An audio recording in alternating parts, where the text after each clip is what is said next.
Welcome to Afros and Audio's Black History Month interview series. My name is Talib Jasir, founder and CEO of Afros and Audio Podcast Festival and the Vanguard Podcast Network.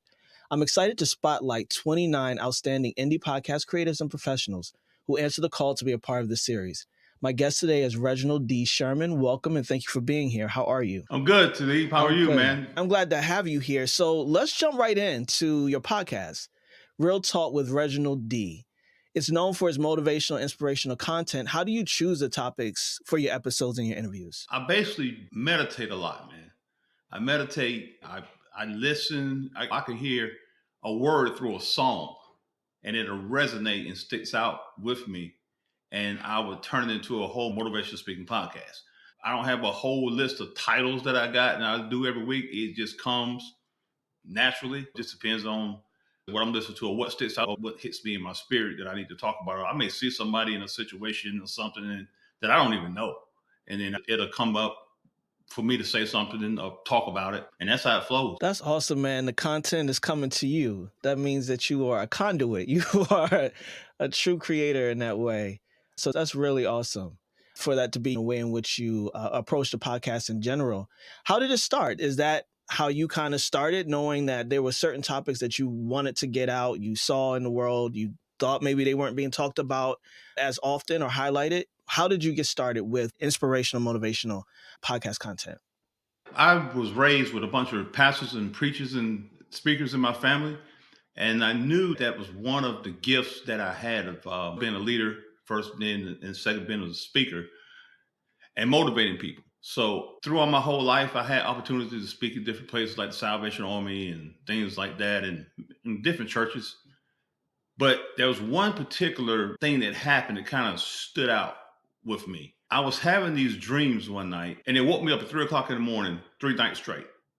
And the dreams were, I heard myself speaking, but I saw a church and then I saw a bunch of people outside of the church in a field.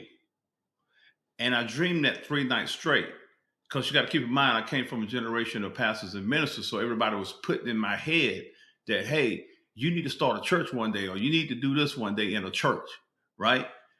And you can easily get caught up in that because you're respecting the ones that's doing it. You know what I'm saying? So as years went on, man, and I kept on having speaking engagements here and there and things like that. And I told my wife about this dream that I had years ago. And she was like, okay, why don't you think about starting a podcast? And I said, okay. So we came together and came up with the Real Talk with Reginald D podcast. And it's amazing how now I look at the multitude of people that have been listening to me. And it comes back to that dream that, hey, it wasn't meant for you to be in that box in that church. You had a voice for the multitude to hear. And it's through podcasts that we're doing it, which has been amazing. That's a great story, Reginald. That's awesome, man.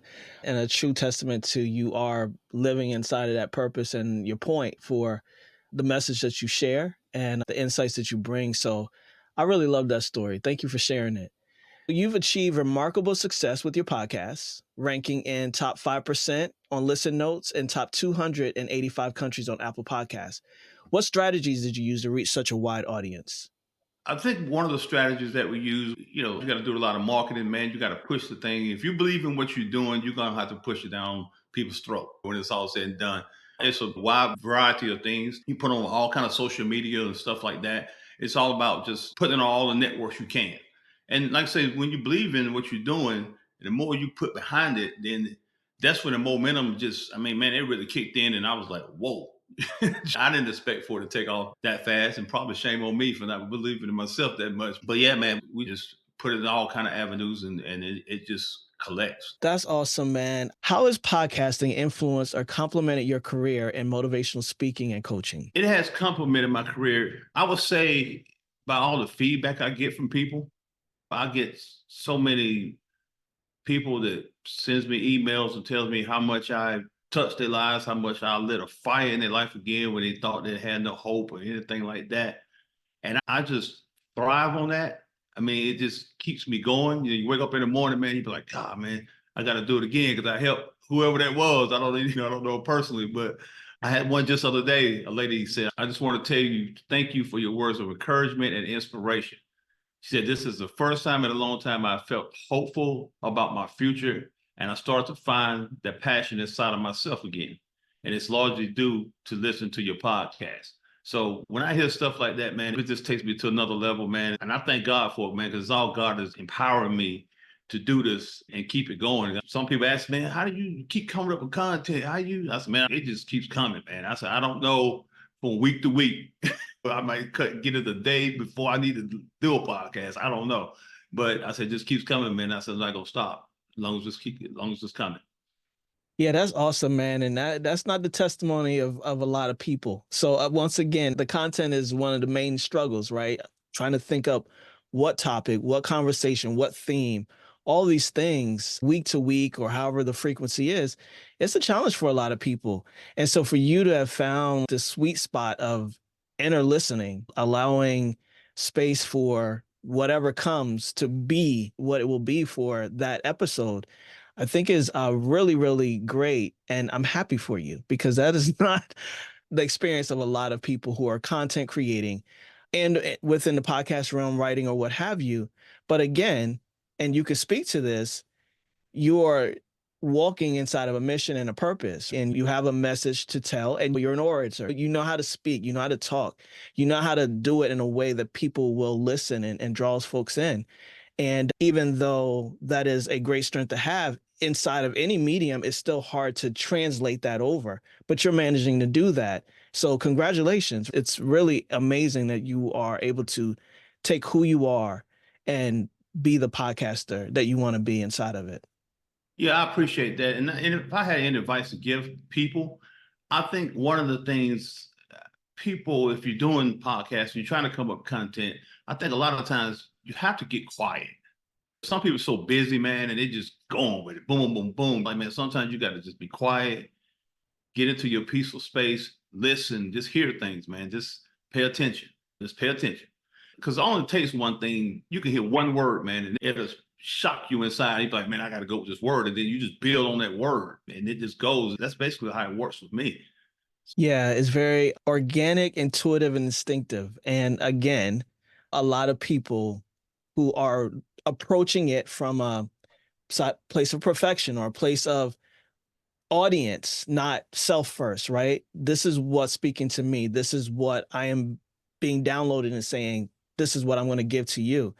That organic, that opportunity to really, like you said, be quiet and allow the content. When you're creative, that's what happens. And trying to fit ourselves into anything beyond what gets downloaded to us, that is going to cause an issue in content creation. So I appreciate your insight on that. I haven't had that conversation yet with anyone that says, I'm not sitting down and writing it out and do whatever. This is coming to me. And when it comes to me, I trust it and I put it out there. Exactly. Yeah, man. So that's really great. So what crucial, and you just gave one piece of advice, but that was kind of by happenstance, me prompting you. So if you were to really be intentional about it, what crucial piece of advice would you give to up and coming podcasters, especially those aiming to create impactful content? Well, the advice I would give is, first of all, you got to understand that what you're trying to do, you said the magic word is impactful. Now, some people get on podcasts and it's different. It just depends on who you are, what you're trying to do. Some people get on podcasts and they want to do this whole hour of them just talking, and that's cool. But you got to be bringing it for a whole hour, which is tough. You're gonna you'll start off strong, you start rambling in the middle, and then you'll try to finish strong. But you'll lose your audience if you don't keep it coming. With me, I've tried them all, but what really works for me is that I pack it all in at once. And I hit you with 15 minutes, 10 minutes, boom, on your way to work. Bam, I landed all in. I call myself a shotgun speaker. One big bang, and then everything spread to hit the multitude. And I think that's my niche. And like I said, people have to find their niche. But one thing you don't want to do is start doing something to the point it start getting stale while you're doing it. And you got to believe in yourself, man. Your audience not going to believe in you if you don't believe in yourself. You got to believe yourself. If you start a podcast and you get one person to listen to you a week, you still got to keep talking. You still got to keep doing it because you believe in you. And that's the biggest thing. Some people I've seen, they'll start it and they'll peak out in the first month or so, and then the numbers are not coming up and things like that. And then they just flatline and quit. So my thing is, if you're serious about it, I think you need to go with your passion in doing it and just find your niche in doing it. I mean, there's so many ways you can do it, but you got to believe in yourself. You got to believe in what's inside of Yeah, yeah, man. It's a mindset. They say revolution starts in the mind, right? We can't do it. anything unless we have worked it out up here first. And so, speaking of your audience, when you started out, did you have your target audience in mind? Did you discover them as you went, or has some of the people who listened shocked you that you weren't really expecting to be a part of your audience? My life kind of chose my audience. And I'll tell you why. I was working for this company at one time, and they kept relocating managers to this specific city to run this facility. And nobody was lasting, man. Everybody was getting fired, man, because they was like, this place is messed up and all of that. So they finally persuaded me to go ahead and jump on this grenade, right? So I relocated and I went there. And it was tough, man. It was tough. And I was talking to my boss, like, I said, why is everybody getting terminated, man? Why is all the managers getting terminated? Come down here. What's the problem? I said, they're not even lasting like 2 months, you know? And my boss said, Reginald, all they need is a leader. He said, and I want you to go down there and lead them.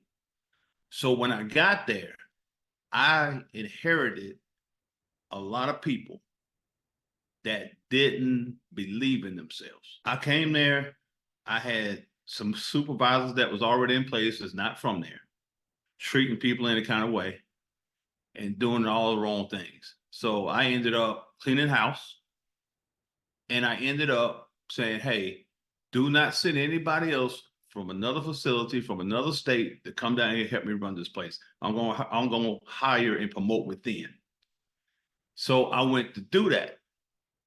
And then once I did it and I picked the people and put them in place, and they looked at me and was like, no, man, I'm not doing that. I'm like, why? I said, you're already doing it. I'm just trying to pay you for it. You're already in the lead role. You're already doing it. And they were so down on themselves, felt like they weren't good enough. It's like, I'm gonna get fired. I'm like, hey man, you're already doing it. Just let me pay you for it. And I ended up raising some people up there, and that kind of resonated with me because man, their confidence went to a whole nother level. They'll run the place, man. I only have to be there, and they'll make sure it's right. They make sure it's done right. They had pride, and I had a call from the CEO of the company in another state, and he said, "Reginald, let me ask you a question." He said, "What happened down there?" He said, "These numbers look right that y'all producing." I said, "Yes, sir, they are." And he said, "What did you do?" I said, "If you coach them and believe in them," I said, "they'll play for you." So that whole experience down there where I was, and I saw how when you motivate people and when you pour into people, and I saw how it just changed, that kind of made my audience going forward. That's who I was. I was like, whatever I'm doing, I'm about to change somebody. I'm about to make somebody greater. Because you got people living lives, man, that they don't want to really be in. They want to be better. They want to be great, but they got to understand it's one thing. You can't keep doing what you're doing because you're gonna keep getting what you get when it's all said and done. You got to be willing to change, and you can't be afraid to change, man. So that took my whole journey. Because then with this company, I went from one location to another, and it seemed like they was taking me to all the rundown places that needed to be turned around. I was like, man, I'm about tired right now. But I realized it was my call, and then as I went on, I turned safety meetings into motivational speaking meetings and things like that. And not just regular going over the curriculum and stuff like that. I pour into you. And so that's what kind of built the foundation. So when I started podcasting, I'm like, man, I'm speaking to these same people I used to work with, these same people that I helped grow to make great. They got the same type of mindset. So that's how I just kept going with it. And it's made basically in the self-improvement category. Yeah, that's awesome, man. As a fellow life coach, you're so right about the starting point, which is socialized and deliberate and taught these different influences that occur from kindergarten to 12th that shapes the mind and makes us feel inferior when there's nothing about us that is inferior. There's this opportunity to disrupt, and you've been disrupting folks for quite some time. So that's amazing, man. And to know that baseline, this is my people. These are the people that I know, that my content and the things that I say and I believe it's wanted and needed for these particular people. That's important, man. I really appreciate that. Yeah, it's important to know anybody that's listening to start the podcast. You got to know your audience and who you're trying to reach. I mean, you got to, at least the main portion of it. I hope everybody gets something out of it, but there's a main portion that you got to know who you're trying to reach. And like you said, your mind, people live a life so long, and I realized this, that something will happen when they were young, and then they'll carry it. Because I'll tell you a story real quick if you don't mind. See, I came from a religious family. My grandmother, my grandfather had 11 kids. So everybody got married, got out the house, had kids, did it this way, except my mom. My mom had me out of wedlock. So as a kid, man, I had people in my family telling me that I never amount to nothing because I was born out of wedlock. I was, man, it was killing me with it. Thank God my grandfather was that man of strength and stature, and he was the man. He took me under his wings as a mentor when I was growing up, and I guess that's how I am today. But when I heard that as a kid, I carried that all my life until about 3 years ago when I got married. And I'm 51 years old. I carried it because I heard it, man. I heard it in my head, and all it did, it just lit a fire in me. I said, I can't fail because they said I'll never make it. I never amount to that. Even I was winning, man. I mean, even though I'm winning, I'm still saying, man, you got to get better. You got to get better. I mean, it was boom, boom, boom. And I took advantage of it. Yeah, it wasn't kind of overbearing because I was hearing it all the time. And you couldn't let it go. But I took the positive route and say, "I'll be better than this." Now they look at me like, "Oh man, this dude done made it. He done this, he got this." And I'm like, "Hey, I ain't mad at nobody, man. You know what I'm saying? We family. I love you." But I just had to prove and set out, say, "Hey," and that's for anybody. And that's why I tell the story, because it's not because I prove something to them or prove something to myself. I wanted to prove something to somebody who's been through that growing up without a father. You can still get to this point and be great. You just got to stay focused. So that's why I always tell the story. And I tell the story about, hey, we was in Burger King, me and my mom and my little sister, and I was 13 years old, and the manager had the house for my mom, and we was in line, and he was talking to her, and I was like, hey, man, I said, I need a job. And then my mom was like, no, no. I said, no, mom. I said, I saw you the other day when you came home and you went to bed hungry because there wasn't enough food for all three of us. I said, that ain't gonna happen again. I called her to the side in Burger King and talked to her. And the guy said, you can sign a waiver. And she signed that waiver at 13. Bro, I'm in there slinging fries, man. Hey, we gonna eat. We gonna make it, man. So, I got a lot with my story, man. High school, I worked 3 jobs. You know what I'm saying? Trying to keep the roof over our heads and stuff, bills paid. But that's what I think made me who I am. I think that's the better me. That guy that had to grind, that guy that had to do what's necessary. And that's what I talk about in the podcast all the time. You got to live life, man. You got to do what's necessary to get where you got to go in life and get where you're trying to go. And I just like sharing that story because I feel like it really helps people when I tell them. Yeah, no, it's important. And like you said, everyone has a story in some way. And it dictates through our filters and our perspectives and our behaviors, how we live out this life, this one life that we have.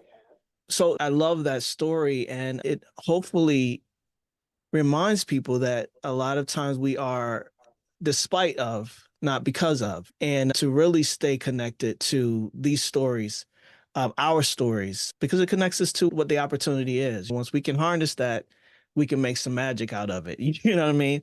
You own Exactly. it, you can take agency. And so it's important. And the content that you're creating and that self improvement category is a necessary category, or else we'd be out of jobs. So it's a necessary category and necessary content because it's more than that. It's not a category and content, right? It's actually transformative and changing people's lives.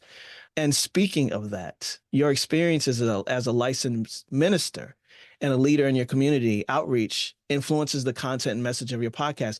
How do you marry the two, if at all, your ministry and your podcast? I know that God has empowered me. I know I'm called to be in the ministry, but here's the thing, in a different way. I'm more of an outreach type of guy. You don't get me in nobody's church, not pastoring anyway.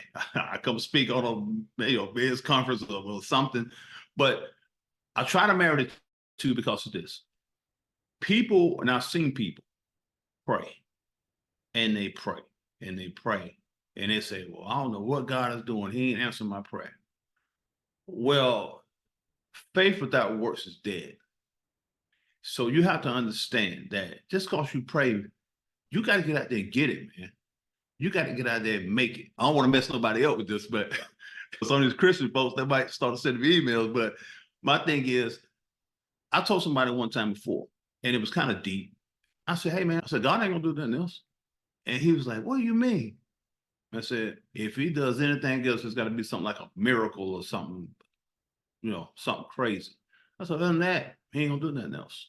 And he said, why? I said, because it's on you now. I said, so however you end up in your life, that's on you. And everybody look at it differently. They won't think that God's going to take me to this other level. He'll put you in places. He will empower you. But if you don't put in the work, man, if you don't make the right decisions in life and things like that, it's not going to happen for you. So I do believe in God. I know God is got our back and all that good stuff. But man, if we don't work together with him, it's not going to happen. It's not going to happen. Because at the end of the day, I'll get up every day. And when I get on the floor, I'm breathing, man. I got life. That's all he had to do. I can go get it now. But as long as he woke me up, I'm good. I can go get it. He can go ahead and do something else, what else he need to do for the day. I'm going to go Yeah, ahead yeah, and try yeah. to make it proud. So that's the way I kind of intertwine it. I let people know that God does care for you. He's there for you. But the thing is, you got to work with it in order to achieve what you want in life. Because I've seen so many Christians, man, it's miserable as I don't know what. And I'll be like, come on, man. You're missing one piece. Okay, you go to church, you jump up and down, you have a good time, then you go right back out there doing, and then you lose in life. It don't work like that. You got to get it in and do your part so you can live the Yeah. life. He said, I came to give you a life and give you that more abundantly. So you need to go get it, man. And people, they miss that part. Yeah, they And missed then the it effort then part. it then it messes your generation of kids up because they grew up just churching and going to stuff, but not understanding the grind it takes, not understanding how to go after your dreams with everything you got, not understanding the sacrifice it takes to get where you want to go in life. So that's the way I kind of intertwine it when I'm doing a podcast or all doing the motivational speaking. I went to a church a few Sundays ago and I spoke, but it was more like speaking life into them. I started out with a scripture, laid the foundation. After that, I just went at it, man. Got Yeah, a standing man. ovation when it was all said and done, which was good. But Yeah, there's these contemporary ways of being, right? Effort, right, discipline, believing and having a conviction in what you want to do and going after it. Not osmosis. It won't happen that way at all. So I appreciate you sharing that. And another thing that you shared in the submission form was about your grandfather, and you mentioned him earlier, but there's a specific principle, servant leadership, that you said have shaped your approach to how you do your work, podcasting, public speaking. So I want you to talk a little bit about that principle, especially for folks who may not be familiar with the concept of servant leadership. well, here's the thing. You got to understand no matter what you are doing, you have to understand you are a servant first. You're a servant first. And that's the approach I always take when I'm doing something. I'm here to serve the people. What are the people going to benefit from? What are they going to get out of this? And when you serve people, your heart is in it, instead of just leading people. And I'll tell people sometimes, I say, I've seen people in leadership walk into a company that they work at and won't even speak to the custodian, won't speak to the customer service lady at the front window, just greeting people that comes in or whatever. Don't say nothing to them. You have a whole Christmas party right there with everybody in there. You don't even get the custodian to come, hey man, you want some food? They are just as important as the CEO of companies. And so with me, that's how I am. I don't look at anybody no less than. I would treat a person that's homeless just as great as I would treat a CEO of a $1 billion company. I remember going down the streets of my city. I remember I was out one time and had this young lady out with me one night, and she's like, "Man, why are these homeless people calling you by your name?" They was like, "What's up, Reggie? What's up, Reggie?" I said, "Cause I hang out with them, man." I said, "I don't come downtown to be ball hopping and stuff. I come down here just to hang out with them." And one thing about it, my life has changed in a big way through a homeless guy talking to me. And I'll take them in the restaurant. Maybe we don't got kicked out of restaurants. Then they want them in there. They kicked us out. I said, "Hey, man, you eat with me." They was like, "No." I said, "Well, we ain't staying here. We're going somewhere else." So I just feel like being the servant first, it humbles you as a leader. Because then if you don't have servanthood first and you just want to get in this leadership role, you're going to end up being in your own world. You're going to be selfish. So if you learn how to serve first, then it will grab your heart and it will make you a better leader. Agreed, man. Agreed. Support does not have an agenda, or at least it shouldn't, right? It's one of those things where you give people what they want, not what you think they want, not what you think they need. Ask them. They'll tell you Right. exactly what they need and what they want. And that's definitely a part of what you're speaking to. And so important in just understanding people in the world in general. We have so many selective aspects about ourselves and so many exclusive aspects about ourselves. And it's simply because you've never probably talked to or with the person that you have such an aversion against. And so it's important, man. I love that you shared that. Anything else you wanted to say about that? I saw my grandfather do this. That's why I've learned when he molded me growing up. I mean, he was the best thing that happened in my life. But I watched my grandfather, that was a pastor. My grandfather had like a third grade education. He had to work in the fields, picking cotton and things like that. But I seen him build his own house, bought land next door, built his own convenience stores with a meat market in it. Then down the street, he built his own churches with his family. He was carpenter by trades. But I remember one time that he was on the porch and the prisoners was coming down the street back. They called it the chain gang, and it was digging the ditches and cleaning the ditches. So my grandfather just walked out and started talking to one of the prisoners, and the guy was on the short term, getting ready to get out. So I think he got out probably a couple months later. He came and down my grandfather's house. They invited him in for food, and they ate and had dinner and things like that. He started hanging with my grandfather, going to the churches with my grandfather, and then this dude passing his own church.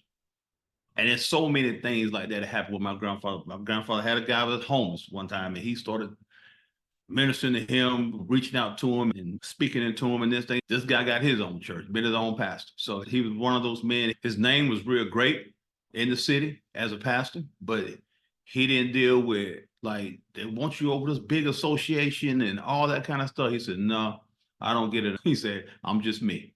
And but we go somewhere, man. It never failed. Out Sunday after church, we go somewhere. Somebody been to the restaurant. They'd be like, "Hey, is that Pastor Sherman over there?" And they were like, "Yeah, that's him.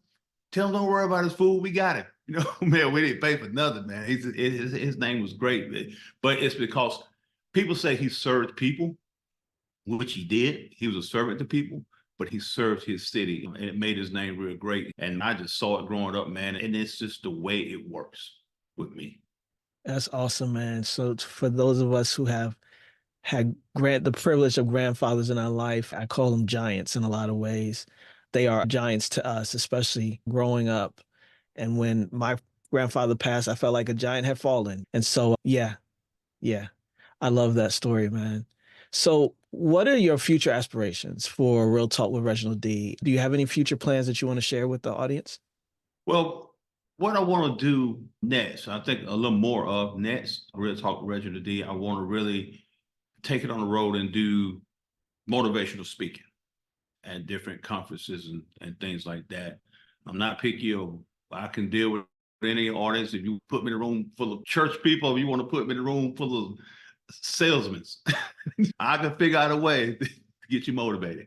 So that's what we're leaning on doing more of. I believe in moments, and I try to take each moment and make the best of it. And anybody that's listening, they need to understand that's how you get momentum when you deal with your moments the right way. So I think the moment is now that I kind of expand this thing and then go out to more the motivational speaking side. I really want to get it going to the point where, hey, I got other people that may have been on the podcast that may have been or starting out being motivational speakers. Hey man, I want you to come with me. Get on this ticket with me. I want to bring people along as I go. That's the biggest thing with me. I got to do something to help somebody. So I just can't get out there by myself. I could, but I'm half doing it. So I want to expand that part, but I want to open up doors for other people to hit the stage and do their thing and stuff like that. All right, man. So part of bringing people up, there is a shout out to a fellow podcaster that you wanted to do. So the podcast that resonates with you and that you want to acknowledge. I get a shout out to Letha's Real Talk. I listen to her podcast. She's about self-improvement, motivational, and things like that. I really like her. She's from down in, I think, Mississippi. And I had a chance to be on her podcast, and she was actually on mine too. And man, every time we get together, we have a blast. We both got that country slang when we talk. Man, we got it. We really enjoy each other. And then it's all about healing podcasts with Robin Black. I was actually on her podcast, and I listened to her podcast too. And she had me on maybe a couple months ago. And I really love listening to podcasts that's into helping people. I feel like if you are going after your dreams, you have to do something to keep the fire lit. So I'm in self-improvement. I'm doing motivational speaking. I'm doing all this kind of stuff. They're doing the same thing. So I'm hearing what they're saying. I'm hearing what they're doing. I'm hearing who they're interviewing and getting a new sound, getting a new motivation each day. Just in the mornings, I just listen to motivational speakers. Just listen to E.T., Jeremy Anderson, all these cats, man. And in the workout, I don't listen to music. I listen to motivational speakers. Don't give up. Keep pushing. It's stuff like that. Keep you going and keep you motivated. So, yeah, that's what it is. But, yeah, those two podcasts I really enjoy. Awesome, man. So last question, and that's about engaging with the larger podcast community. How do you engage with other podcast hosts, audio professionals, and community leaders?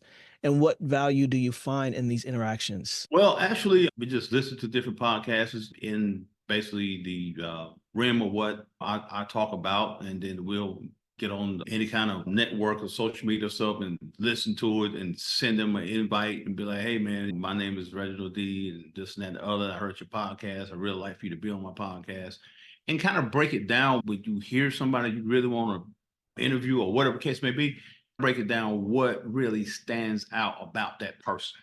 Or not just say, hey man, can you be on a podcast and just let it go. You got to break it down, man. My podcast is about this. You'll be a good fit. You got to sell it at the end of the day. And that's basically what I do. Now it hit and miss. It hits more than it misses. But some misses was huge, man. I'm like, God, what's dude, man? He said he's gonna come on here and he didn't do it. I know everybody busy and everything gets crazy. But yeah, I just reach out to people that I feel like we in the same element, the same mindset and things like that. Because I've heard podcasters before that the podcast is about one thing, but then somebody's on there talking about something totally different. I mean, it's like oil and water, and it just turns you off. Because if you go onto my podcast, it's a motivation podcast. So when you say, hey, I got a special guest on here, most likely you came on because of me. So I got to give you some of the same substance, from somebody else that I've been giving to you. I'm not going to bring somebody on and they start talking about selling snow cones in Alaska, stuff like that. We can't do that. It's cool for somebody's platform, but it just don't work for mine. So, but yeah, I just want to keep it relevant, keep it relevant and just search out the right people. Now it's hard because you can just go out here and just boom, boom, boom, boom, boom, just hit all these people up. But if you want substance in what you're doing in podcasts, especially when you're searching for somebody to be on your show and things like that, you got to really take the time and you got to listen to them. Not the first 5 minutes. You got to listen to them all the way through and see if that's what you really want, because you want the best out of it when you put it on your show. Yeah, yeah. Being intentional, man, that saves so much. Intentionality is efficient. And if more Yes. people understood that, the intentionality accelerates a lot of the processes that we put ourselves through and go through, then we'd be winning a lot more often. Right. So thank you, Reginald, for this conversation. It's been great. It's been great getting to know you and to learn more about your process and who you are as a person. And I'm really looking forward to staying connected with you. So if there's anything else besides, which I'm going to ask you now, where people can find the podcast, where they can find more about you, please share that with the folks now. Yeah, well, Real Talk with Reginald D is on Apple Podcasts, Spotify, or any podcast networks. I mean, you can go on YouTube, Facebook, TikTok, Instagram. Just type in Real Talk with Reginald D, or you can go to the website at realtalkwithreginald.com. All right, man. Well, like I said, it's been a pleasure getting to talk with you and learn more about you and the podcast. It's been a great conversation. The pleasure's been all mine, man. And I'm gonna close this out, and you just stay right there for me. Anything else you want to say before we wrap? Talib, I really appreciate the opportunity, man. I had a blast. I really appreciate it. Like I say, I'm glad to finally meet you myself. So I hope we can stay connected. Absolutely, man. Absolutely. Thank you again, man. So I want to give a big thanks to our Afros and Audio and Black Podcasters Association members for supporting our commitment for community and collaboration. If you'd like to join the Black Podcasters Association, the link will be in the description. And if you want to join us at the 6th Annual Afros and Audio Podcast Festival, visit afrosandaudio.com. Follow Afros and Audio on all social media channels, and you can find and follow me at Talib Jasir on Instagram. Thanks again. I really appreciate your time, Reginald, for being a part of Afros and Audio's Black History Month interview series. Thank you, sir. All right.